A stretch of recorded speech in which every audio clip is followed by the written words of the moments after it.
అందరికీ నమస్కారం. మన పొలంలో కొంగలు ఈ విధంగా మారడానికి కారణం, ఈరోజు పొలంలో ప్రధానంగా వరి కొనలు ఎర్రబడడం, దోమ సమస్య ఎక్కువగా ఉంది. మగపురుగు సమస్య కోసం ఒక బస్తా అమోనియా, ఒక బస్తా యూరియా చొప్పున, దాంతోపాటు సిరిజింక్ ½ kg, ½ లీటరు కలిపి పొలంలో చల్లడం జరిగింది.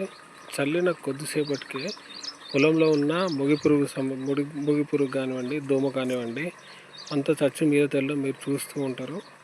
ఈ విధంగా చూసినట్టయితే దోమ కానీ, ఈగ కానీ, పొలంలో అంతరా ఉండే కీటకాలు కానీ అన్నీ చచ్చి తేలినాయి. దీనికోసం అని చెప్పి తినడానికి అని చెప్పేసి చాలా కొంగలు వచ్చి వాళ్తున్నాయి. ఇది చల్లిన కొద్దిసేపట్లోనే చాలా మంచి రిజల్ట్ వచ్చింది.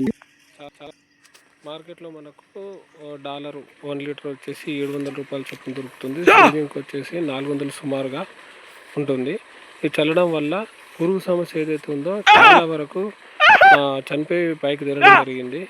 కొన్ని దిగబాటు పొలాలలో, ఇట్లాంటి పొలాలలో మందు కొట్టడం అనేది చాలా పెద్ద సమస్య ఉంటుంది. దానికి బదులుగా కలిపి చల్లుకున్నా కూడా ఇవాళ అయితే రిజల్ట్ బాగానే అనిపించింది.